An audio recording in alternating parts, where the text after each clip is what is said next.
So I want you to imagine walking into this like ultra modern, super sleek corporate office today. Okay, I am picturing it. Right. Cloud servers are humming. Everyone is working on these paper-thin laptops. Everything is seamless. And then right in the middle of all this, there is just someone intensely sweating over a beige plastic fax machine. Oh, wow. Yeah, just desperately trying to send a critical company memo. You'd look at them and think they were, completely out of their mind. I mean, absolutely. Who uses a fax machine now? Exactly. Yet, if you look at how businesses and creators are actually treating their digital storefronts right now, specifically on Instagram, millions of them are basically standing by that metaphorical fax machine, just standing there wondering why nobody is replying. That is a brutally accurate analogy, honestly. Right. Well, welcome to today's deep dive. You are here for our breakdown of a fascinating source we have today, the 2026 Instagram Blueprint, Strategic Trends for Business Growth. And the reality check it delivers right out of the gate is pretty harsh. It really is. If you are using this platform like it's 2020, you are, for all intents and purposes, functionally obsolete. Yeah, the rules have completely rewritten themselves. Because, beautiful photos and perfectly curated, color-coordinated grids, they just do not cut it anymore. It has quietly evolved from this, aesthetic photo gallery into a ruthless attention economy powered by behavior. Completely. So, our mission for you today is to extract the 5 most crucial strategic trends from this blueprint. We really want to help you stop chasing those superficial vanity metrics, cut through the noise, and start driving actual measurable results. And if we connect this to the bigger picture, the overarching paradigm shift we're witnessing is a move from merely posting content to strategically positioning a brand. Okay, posting versus positioning. Right. You are no longer just, throwing a visually pleasing imagery at a chronological wall to see what sticks with your followers. Like we used to do. Exactly. Now, you are engineering a presence within this highly complex algorithmic ecosystem, and it values utility above almost everything else. Engineering a presence, I really like the weight of that phrase. It feels very intentional, doesn't it? It does. But to understand how to actually engineer that positioning, I think we first have to understand the mechanics of how you and I are actively hunting for information today. Which is wildly different from just a few years ago. Exactly. Which brings us to the death of the aesthetic and the rise of utility. Trend number 1 from the blueprint. Hashtags are virtually dead as a primary driver of discovery. Yeah, that one usually shocks people. It shocked me. Instead, the source says Instagram is functioning almost entirely like a search engine. The shift in user psychology here is just profound. I mean, people are no longer passively scrolling, just crossing their fingers that the algorithm eventually feeds them something relevant. They are taking control. Yes. They are treating the search bar on Instagram exactly the way they treat Google or YouTube. They are inputting highly specific long-tail queries. So they aren't typing hashtag photography anymore. Not at all. They are typing things like, well, budget skincare routine for dry skin, or date night ideas at home under $50. Okay, let's unpack this. Let's do it. So Instagram has basically become Google with a better user interface. I mean, I have to push back a little here. Sure. Okay. Doesn't heavily text optimizing a post completely ruin the visual, spontaneous nature of the app? If everyone is just writing SEO articles in their captions, doesn't it lose its soul? That is a very, very common fear. But it actually misunderstands how the machine learning under the hood operates today. How so? Well, the algorithm isn't just looking at the aesthetics of the photo anymore. It is parsing the text overlaid on the screen. It's analyzing the alt text, reading the caption. Oh, wow, all of it. All of it. And it's using that data to categorize your account into a highly specific semantic web. The blueprint actually makes a brilliant comparison to illustrate this. What's the comparison? Think about a classic post from, say, 2020.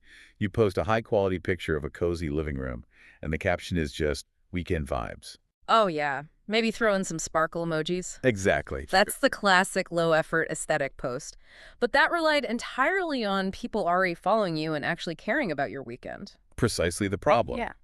In 2026, if you want that content to be discovered by totally new people, that exact same living room photo needs a complete architectural overhaul. Because weekend vibes doesn't mean anything to a search engine. Right. The caption, the on-screen text, even your profile name need to be optimized for what strangers are typing into the search bar. So how do we fix that post? So that vague weekend vibes post is re-engineered into something like How to plan a romantic date night at home step by step. Oh, I see. It's the exact same photo. It is the exact same visual asset on the same platform, but the outcome is completely different. Because now you are intercepting a specific question your target audience is already asking. You are providing a concrete solution rather than just projecting a mood. Exactly. Okay, so assuming I've done that, I've optimized my post, like a search result, and a user actually finds me. Being found doesn't automatically mean the algorithm decides to push my content to the Explore page for millions of others, right? No, it definitely doesn't. So what is the trigger that actually tells Instagram my content is objectively good? Well, this brings us to trend number 2. Same's over likes. Yes. The algorithm has matured way past cheap dopamine. It doesn't heavily weight a user haphazardly double-tapping a photo as they speed scroll past anymore. Because that's just too easy to fake. Way too easy. And it doesn't indicate any true value. The system cares if the user decides to keep the content. Keep it, like bookmark it. Exactly. Saves, and to a very similar extent, shares, are the new absolute gold standard of engagement. But let me play the skeptic here on behalf of the listener. Please do. Is a save actually valuable to a brand? Or is it just, digital hoarding? Digital hoarding, I like that. I mean, I save dozens of workout routines or like meal prep videos a week, and honestly, I never look at them again. Most people don't. Right, so does the algorithm know if a user actually physically uses the saved content? That is a fantastic nuance to explore. Because honestly, the algorithm doesn't necessarily care if you physically cook the meal prep recipe you saved. Wait, really? It doesn't care. No, what it measures is the cognitive intent at the exact moment of discovery. Cognitive intent. Yeah. Think of as someone giving you a polite, fleeting nod at a crowded networking event. Okay, sure. A save is them actually asking for your business card and putting it in their wallet. Oh, that's a great way to put it. Right. Even if they never actually call you, the act of taking the card signals to the room that you have professional value. So the algorithm has stopped counting polite nods. Exactly. It is only counting business cards now. It Hmm. wants to know that your content has enough perceived utility that a user felt the psychological need to possess it for the future. The business card metaphor clarifies the mechanism perfectly. It really makes it click. It does. And it explains why the source material highlights that educational, actionable, and highly structured posts are absolutely dominating right now. Right, because those are the posts that get saved. We're talking step-by-step guides, cheat sheets, frameworks like before you launch, ask yourself these 3 things, or even mini tutorials. Exactly. Because if I see a pretty landscape photo, I nod at it with a like. But if I see a packing checklist for a winter trip to Iceland, You take the business card. You save it. I take the business card. Wow. And that is the mandatory pivot for anyone listening today who wants to scale their digital presence. If your content doesn't give someone a reason to hit save, If it doesn't give them a tangible, practical reason to hit that little bookmark icon, your reach will flatline. You must build content that people can utilize, not just passively consume. okay, so we've established that users are aggressively searching for actionable utility. Right. And the algorithm heavily rewards content that gets hoarded for later. Yes, exactly. So the natural next question is how we actually package that utility. Packaging is everything. Right, because we face this constant paradox. We need massive top-of-funnel visibility, but we also require deep, meaningful connection to actually drive business. You can't have one without the other. Which brings us to section 2, the psychological roles of the 2 dominant formats, Reels and carousels. The heavy hitters. Let's start with visibility. Trend number 3 from the blueprint states that short-form video, meaning Reels, still absolutely dominates reach. And it does, but they serve 2 entirely different cognitive functions. Reels are your discovery engine. Discovery engine. Yes.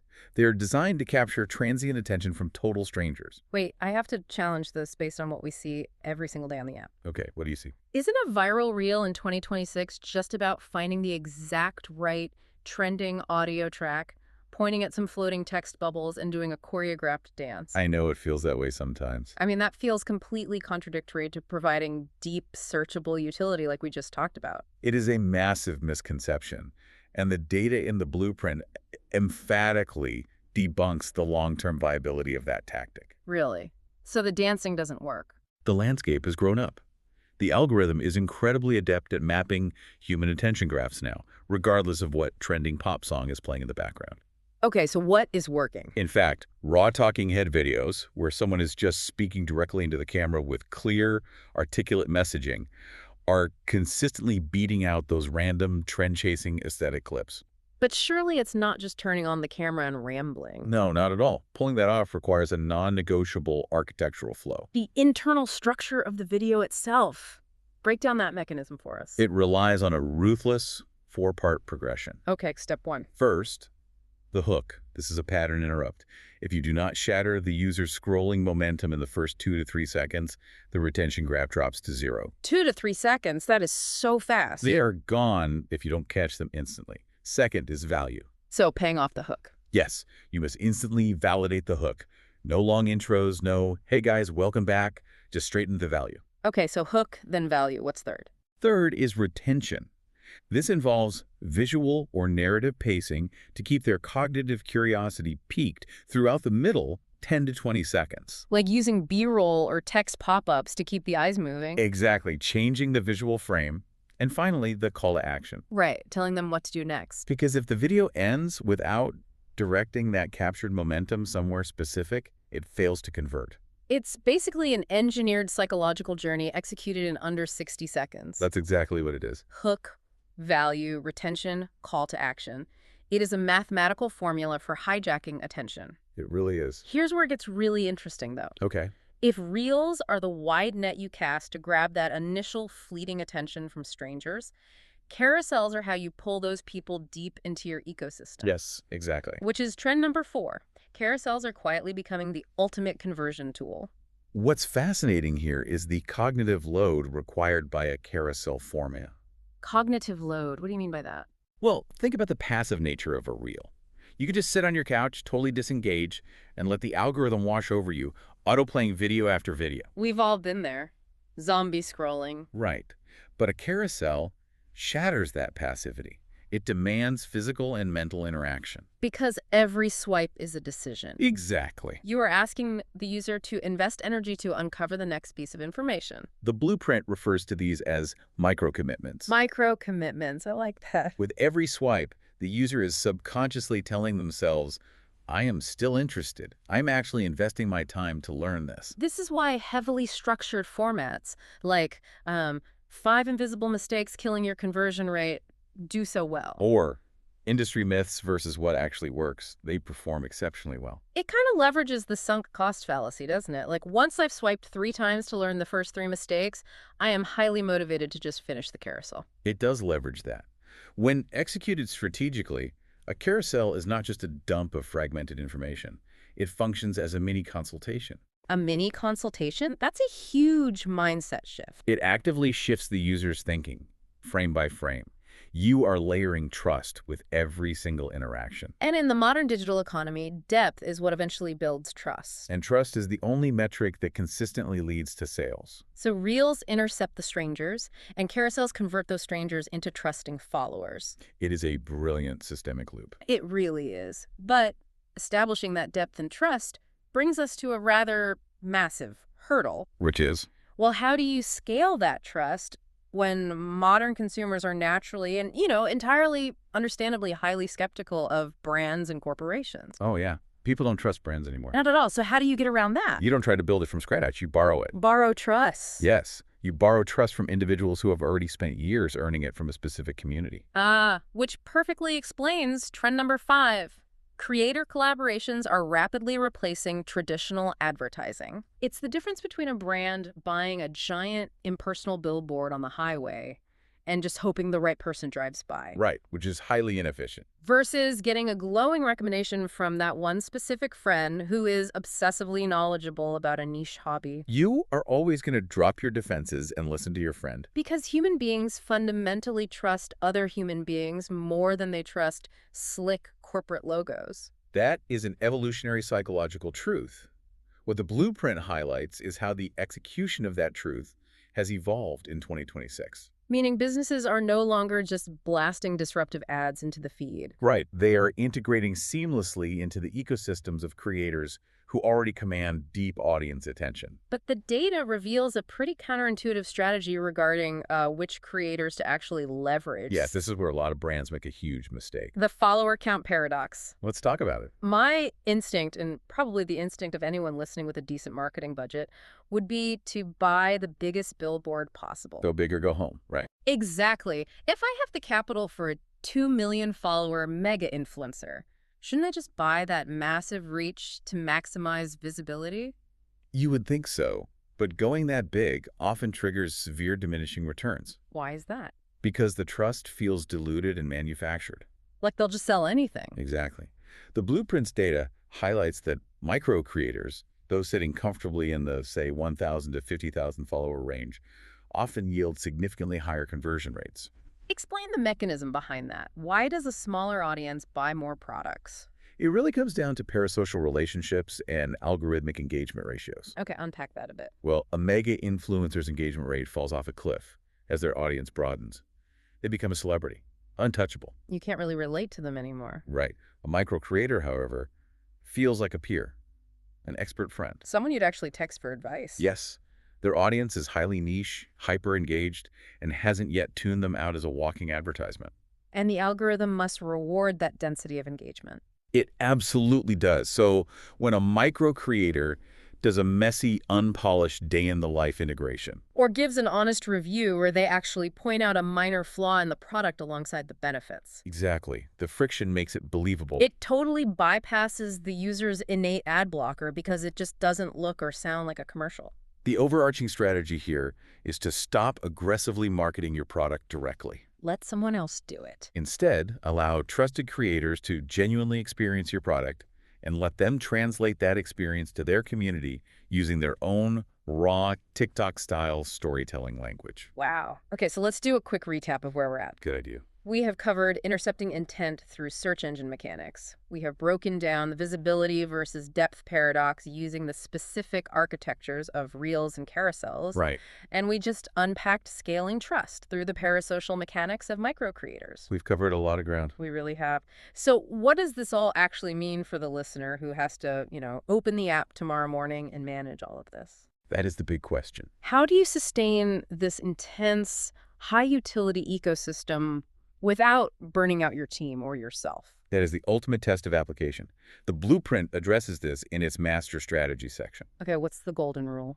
The golden rule for day-to-day management is absolute consistency over frequency. Consistency over frequency. But I hear constant panic from creators that if they don't post something every single day, the algorithm is going to penalize them and just bury their account. A lot of people still believe that. Is that just a lingering myth from the 2020 era? It is way worse than a myth. It is an actively destructive strategy today. Destructive how? The Blueprint states unequivocally that publishing 3 to 4 high-quality, highly strategic pieces of content a week vastly outperforms churning out daily, low-impact noise. Because it's about the saves. Exactly. Think about the algorithm's goal.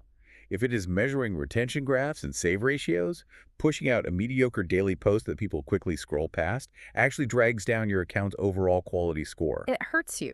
The algorithm learns that your content is ignorable. So it is quite literally better to stay silent than to actively train the algorithm that your content isn't worth saving. This raises an important question, and is the exact question we want you, the listener, to ask yourself before you hit publish tomorrow.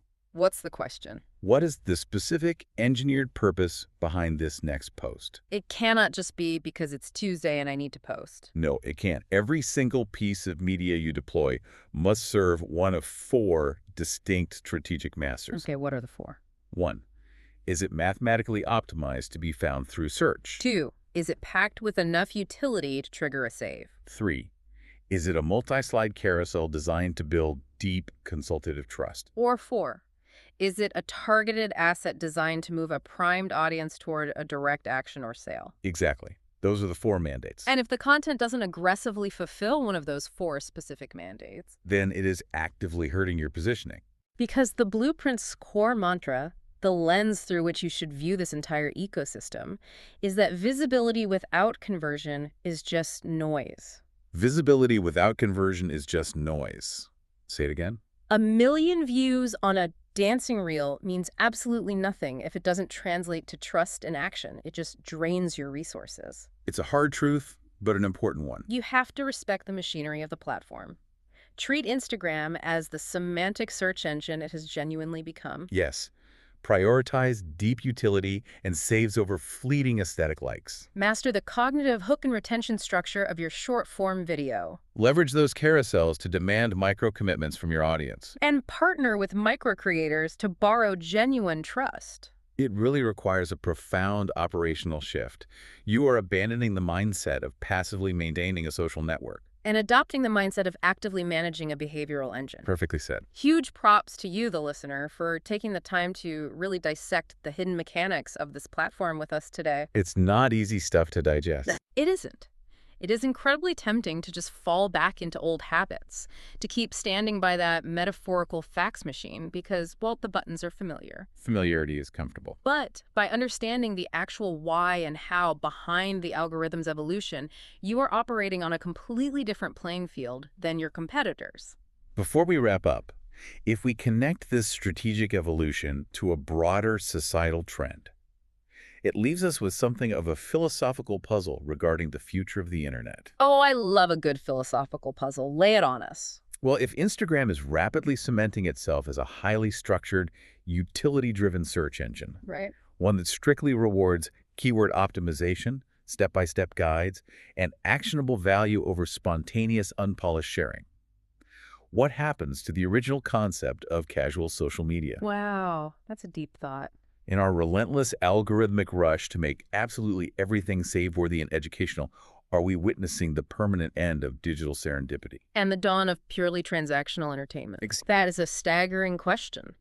Have we engineered the genuine spontaneity right out of the feed? Or have we just fundamentally transformed what the human brain finds valuable? It's definitely something to think about. Definitely something for you to mull over as you map out your newly optimized, highly strategic content architecture. Absolutely.